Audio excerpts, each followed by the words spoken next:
Adventure on Pipeman on W4CY Radio.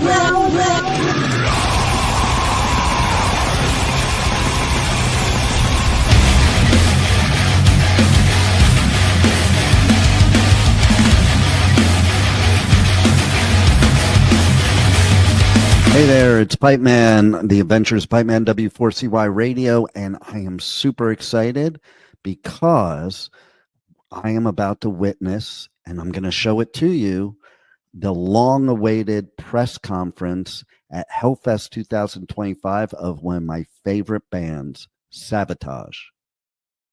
Check it out.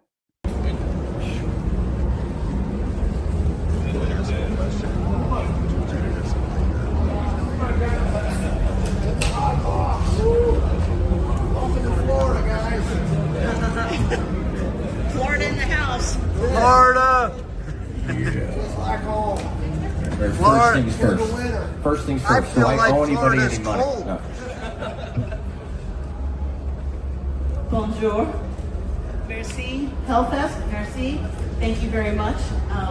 Je suis Dawn of the Underground, and I'm working with All Rock here at this festival. I'm from Florida, USA. How does it feel? Well, two things. One, I thought it was hot in Florida. Apparently I was wrong. France wins, hands down. As far as Hellfest, how does it feel to be playing one of the most amazing festivals of all of Europe? How's your experience been here? Well, so far, it's been amazing. You see this festival every year, and you imagine what it would like to be here just as a fan. And you watch the bill that would come up, and they see each night has 4 bands that could headline any other festival on the planet. And not that we had known a year ago from now, we really didn't even know Savatage was going to be playing. It's like we had always hoped, but it wasn't a reality. So when you saw this festival, you just would say it'd be actually fun to go there. Now to be here and be playing, it's a real great feeling, and we can't wait to see what it's going to be like in a couple hours. I think the fact we're playing any festival is pretty amazing right now. But I was able to walk around these grounds today, and this place is awesome. It is set up so well. I can't believe how big it is, how cool it is. Everybody seems to be having a great time, and yes, it's wicked hot here. So we're going to have a good show later. But heat aside, we're going to be awesome. Hi guys, Eamon from Eon Music in Ireland here. I was speaking to 2 lovely gentlemen in the middle earlier, and we were chatting about the lineage of the great guitar players in Savatage. So this is a question for you, Al. What's it like for you to be playing those killer leads, gutter ballet, stuff like that? It must be amazing. Well, first of all, Chris Oliva, remarkable talent, amazing guitar player. I never had the privilege of meeting him, but to study his work is one of the highlights of my musical life. Now, as far as the solo goes, we have a deal. Chris Caffrey was, I'm going to use the word, not student, but you were brother to Chris Oliva, and you were in the band with them touring, so he is responsible for the amazing, daunting task of trying to replicate Chris Oliva's work, so I'm going to give him all props on that one. You know, my job when we're playing those songs is to try to replicate his rhythm guitar playing and John Oliva's rhythm guitar playing. Very unique, very, very difficult, because John Oliva played left-handed upside down. You know, so when you're trying to actually play Handful of Rain correctly, it's not as easy as it seems. You know, and you know, as a rhythm guitar player, that's 80% of my job, is to make a foundation for the singer, to have a real solid platform to deliver the song. You know, it's all about serving the song these days.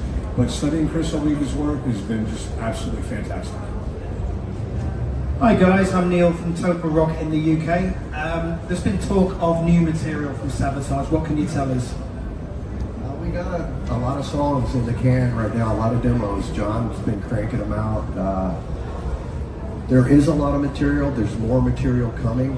We do plan on doing another album, but we don't have a timeline on it. Right now our focus is to get out and play live, kind of get back into the saddle, so to speak, and that's what we're doing. We so far the tour's been great. A lot of fans, a lot of happy faces, a lot of people singing along. So that's where our focus is now. We do have something in the works, but there's no solid time or date when it's going to come out.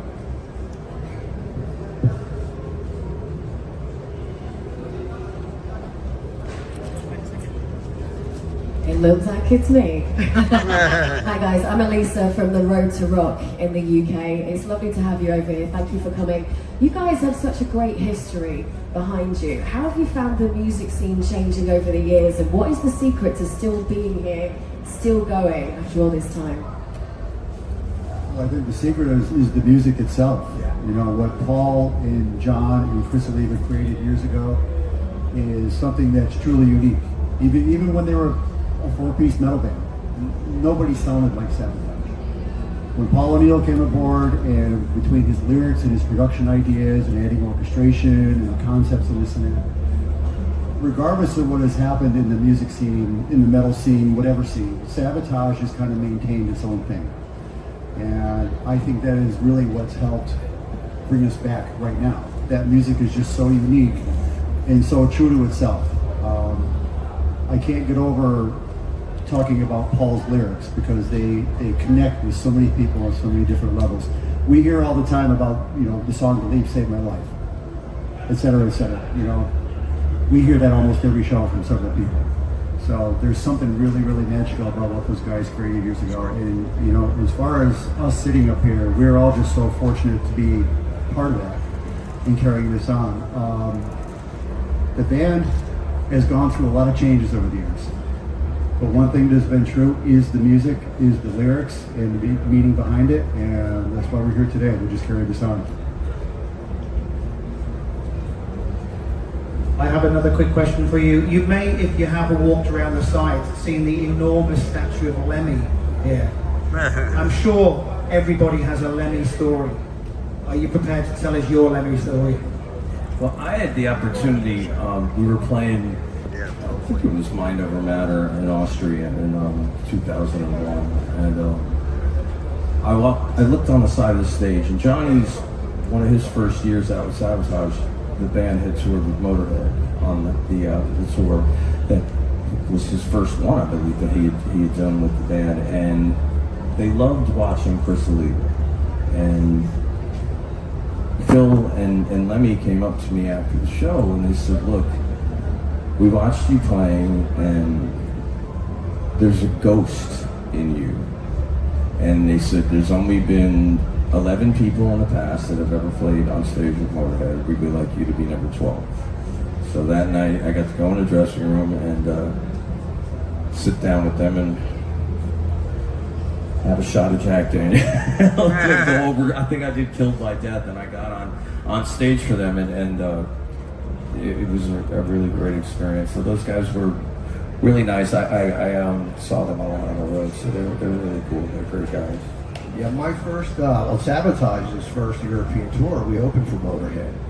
And I'll never forget, our gear showed up like an hour before we're supposed to play. There's 4,000 kids chanting Motorhead.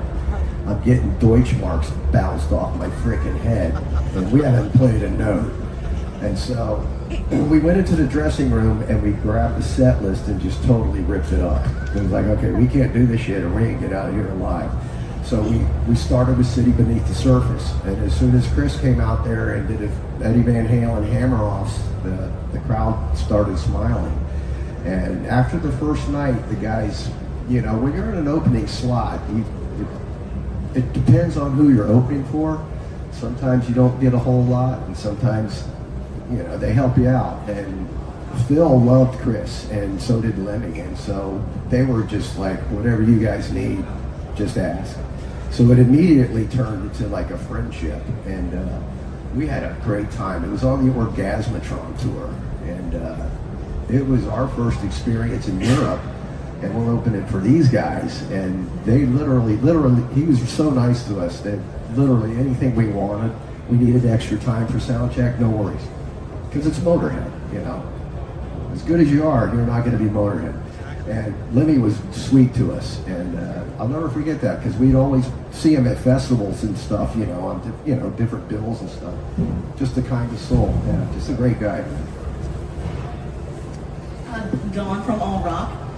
You had said about turning up the set list. When you're in a European festival compared to an American festival, do you switch up your set list based upon the crowd? And what is your experience with U.S. versus European audiences? Yeah, well, with the with Spotify, we can use analytics to kind of figure out what's popular here, what's popular there, what's popular there. So we do mix the setup according to what's listened to the most. As far as the states go, right now we're focused on Europe. So we get through this next year, we have a whole bunch of stuff planned.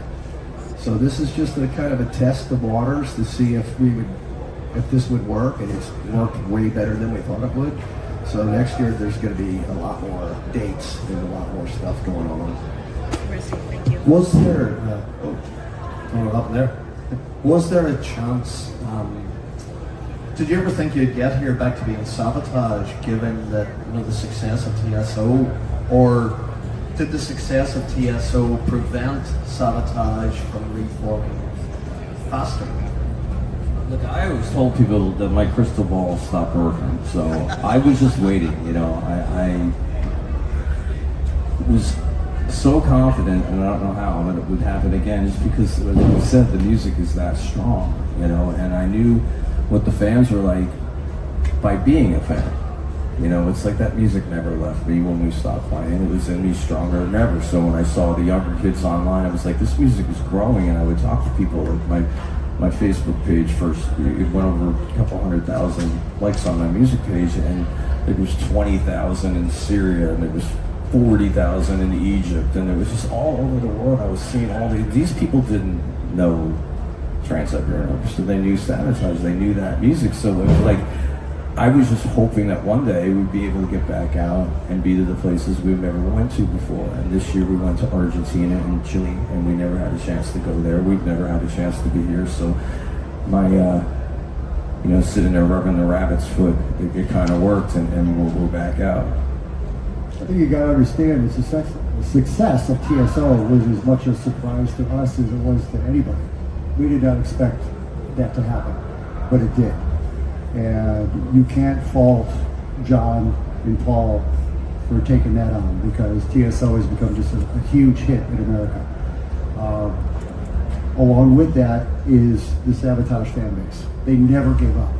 Never. We haven't played properly, done a proper tour in 23 years, but we've been hearing this ever since the last show we did back in 2002. So we knew that the interest was there, but seeing this happen the way it's happening right now is nothing short of encouraging. We're all just so excited to get back over here. Excited for new music in the US, so what can you tell us? Well, like I said before, we got a lot of music that's in the can. Demo's done, and John's still writing on things. We're still writing stuff. So we don't have a date set in stone, but we're going to do a more extensive touring than we did this year.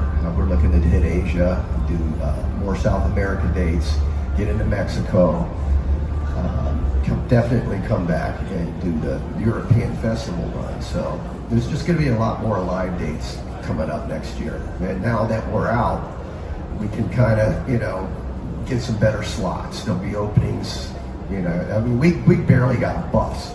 That's how late. We started calling in November to get a bus for June, and they were like, what are you, crazy? You ain't getting a bus.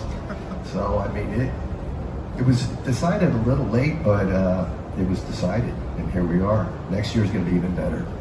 I'm glad you're here. Hi, I'm Bahar from Turkey. So I'm kind of representing the Turkish fans. So they would kill me if I wouldn't ask you. Would you consider in your, next tour, your next time touring Europe, would you consider visiting Turkey as well? Because we were never able to, see you over there. No place is off the table. So, yeah. I think with the reaction of what we've done so far, there's a lot of possibilities ahead of us. We got to take this day by day. Chris says that all the time, but it's absolutely correct. We don't really know yet, but things are looking very good. We've done really well in this run so far. I think it's going to open up some real opportunities for us in the future. Hi guys, me again. With your work with TSO, and you're saying you're working on some new material, could we possibly see some collaborations with people that have been in that area? Well, right now, like Jeff just said, and I said, we're going day by day on all this. What is going to be in the future of Savatage is going to be what happens next. You know, it's like we can't even exactly say that right now. I know it sounds a little Spinal Tap-ish, but it's like we're just happy to be back. You know, like I said, a year ago, I didn't know I would be sitting here playing with Savatage. So to ask who we may be working with, what we may be doing, it's like that, to me, is the furthest from my mind. I'm sitting here just the happiest kid in the world because my band's back. So When you mean collaborating, you mean with TSO people? Musicians in general? Absolutely not.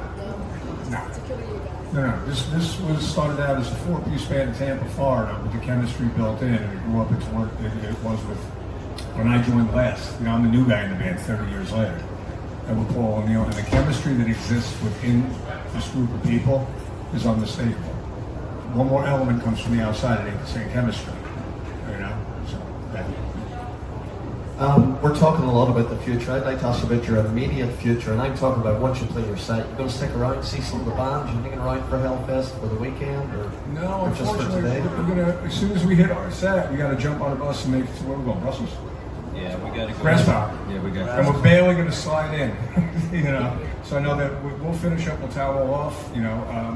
But unfortunately, we won't have a chance to stick around and watch some amazing talent that's going. I mean, to be on the same bill as Steve Ian, Joe Satriani, you know, Joe Bonamassa with his band, you know, Scorpions, Priest, and of course, you know, Petrucci and company.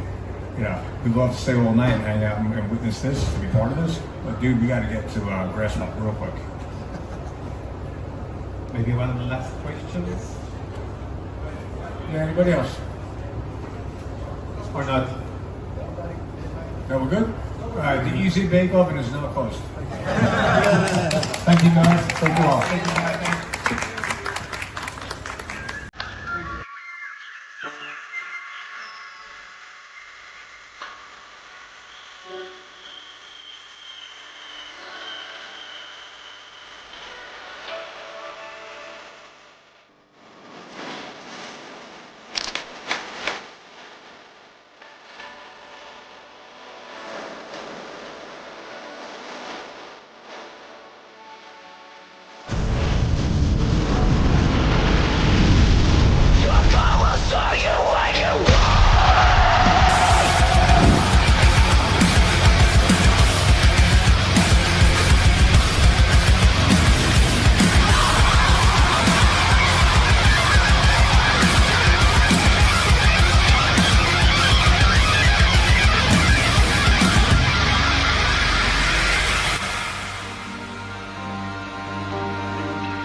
Thank you for listening to the Adventures of Pipeman on W4CY Radio.